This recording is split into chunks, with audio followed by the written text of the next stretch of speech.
Hello people of the internet, welcome to episode 11 of Paint to Life, the YouTube channel where we take tiny plastic miniatures, throw some acrylic paint on them, and breathe life into them with storytelling so that you might learn something new on the subject, or perhaps use them in your own campaigns. If this is your first time here, welcome. If you like the channel, please like and subscribe and share it with your friends. We're trying to build up our viewer base. If you're a returning friend, hello again. I always mess that part up, but we're going to go with it. I'm GM Atank, let's get painting.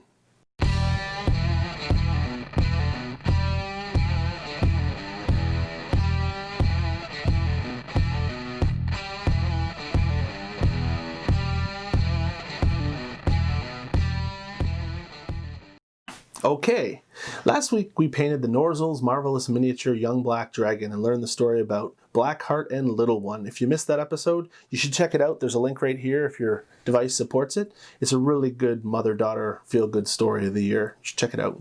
Today we're going to be painting a Tyrannosaurus Zombie from the Tomb of Annihilation campaign module.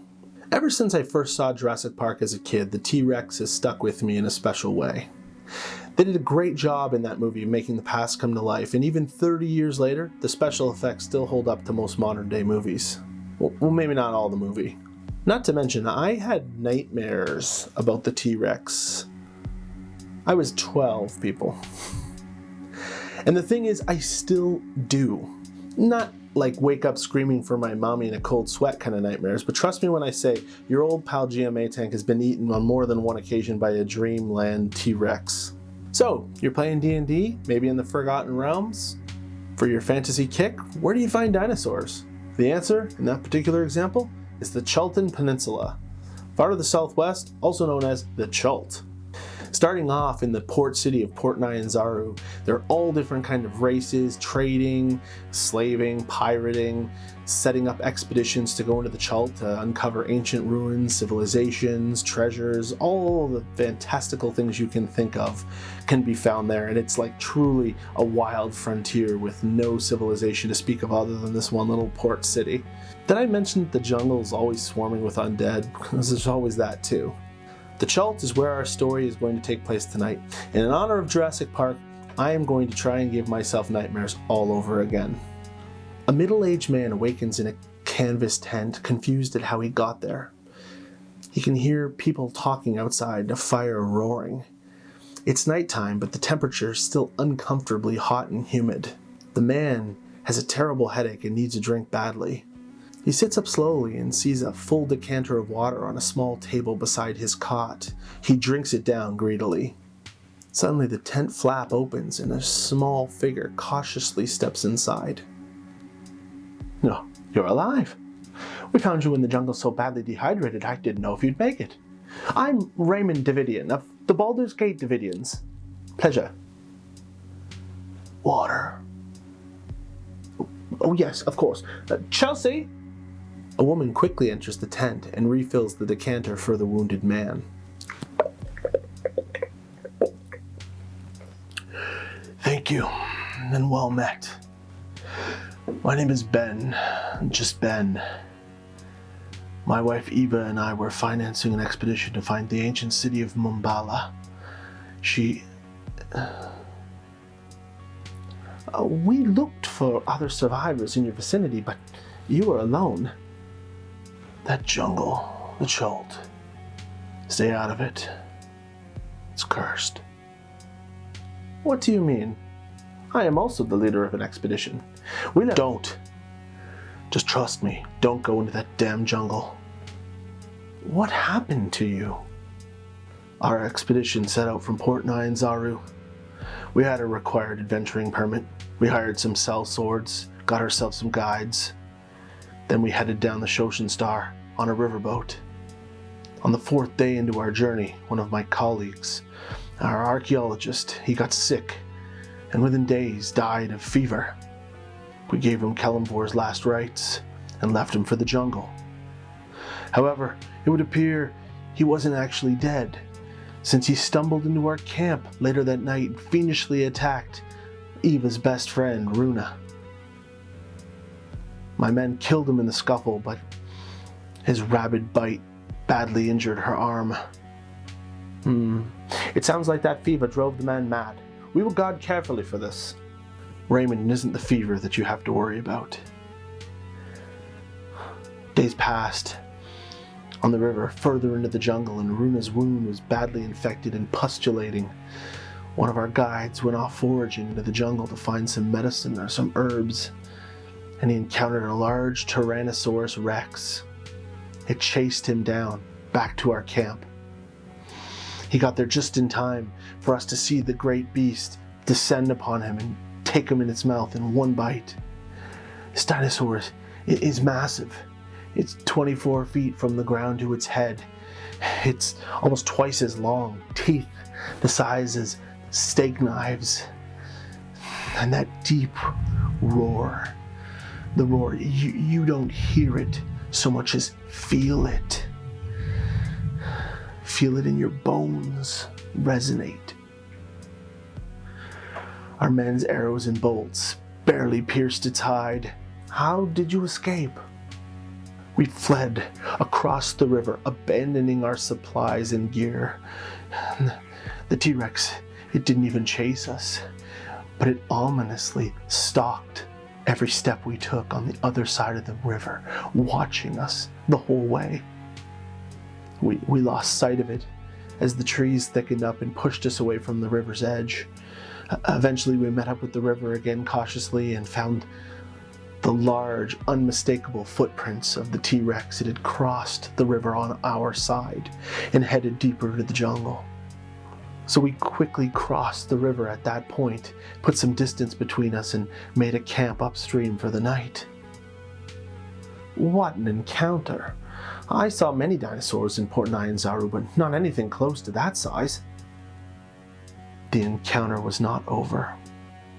We were awoken by earth tremors, the sound of water splashing as the large dinosaur crossed the river into the light of our torches and campfire. We were being hunted. It devoured 2 more guards by the river as we fled again south. There were only 6 of us left. Myself, my Eva, the injured Runa, Captain Waller, and 2 of his men. It was later on that same day when my wife realized perhaps it was tracking us from the repugnant stench of Runa's rotting arm. Being a capable healer, she offered to amputate the filth and leave the arm behind as a decoy, but Runa selfishly refused. No, not long after that conversation, Runa succumbed to the infection. That night, we slept in the tree canopy, and we left her body a few hundred yards from us. The next morning, her body was gone, and there was no sign of that dinosaur anywhere. Both men sit in an awkward silence that stays a little too long until Raymond's curiosity piques him to speak again. Ben, what actually happened to Runa? Did the T-Rex kill your wife? That day we turned around to begin the long trek back to civilization, back to Port Nyanzaru. We walked until we found an abandoned fortified camp. As we were searching it, Runa and that stinking arm casually walk in from the jungle, surrounded by another 20 or so armed mercenary corpses. That was when I realized this place is cursed. Anything that dies here just raises up undead. As we prepared to fight the unholy walkers, the unmistakable sound of the T-Rex breaking through the canopy at our flank, it swallowed 2 more of our men. But luckily for us, the undead, keenly interested in such a massive beast, and they swarmed it, brought it down, clawed it apart.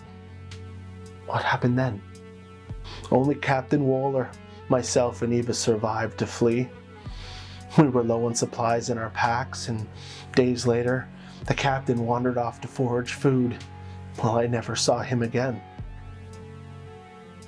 Not long after that, out of food, out of water, we were in a clearing.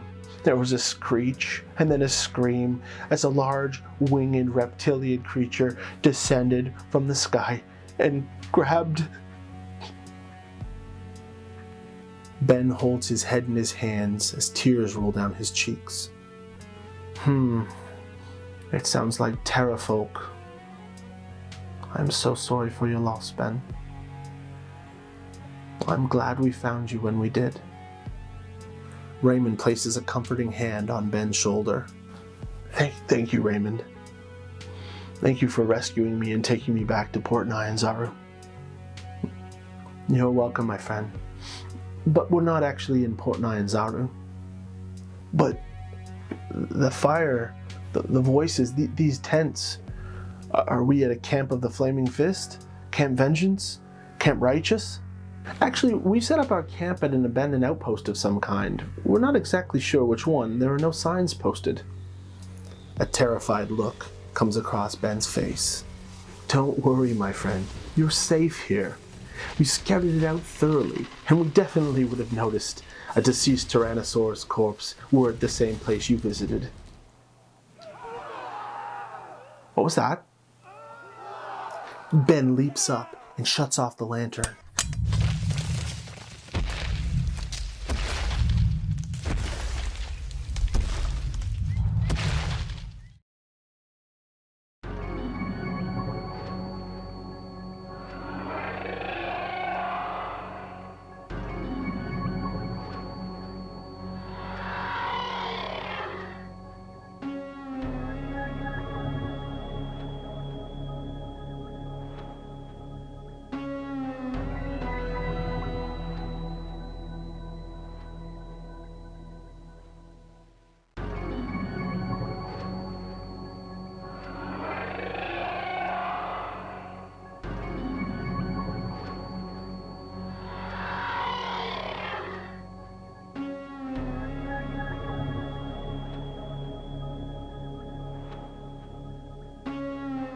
So that's a wrap on episode 11. I hope you liked it. I hope you liked the story of the Tyrannosaurus Zombie. Here he is for the shelf. Up there. It's an Arbogast. Next week, we're back to dragons of the metallic variety, and it's going to be the brass dragon. So come on if you want to learn a little bit about brass dragons. And I guess that gives me 7 days to learn a little bit about brass dragons and paint one. Now might be a great time for you to pick up a brush and give miniature painting a try. Hey, you never know, could be your new hobby right around the corner. And make sure when you do that you support your friendly local gaming store for all your paints and miniature accessories. They can always use our help, especially in these COVIDian times. I release new story videos every Saturday, and the following Tuesday I release the painting videos with my commentary, so feel free to check both of them out. Guys, like, subscribe, and share this content. If you like it, I am trying to build this channel, and I really appreciate your help in doing that. So thank you very much. That's it for tonight. I'm GM Atank signing off. Wash your hands, people.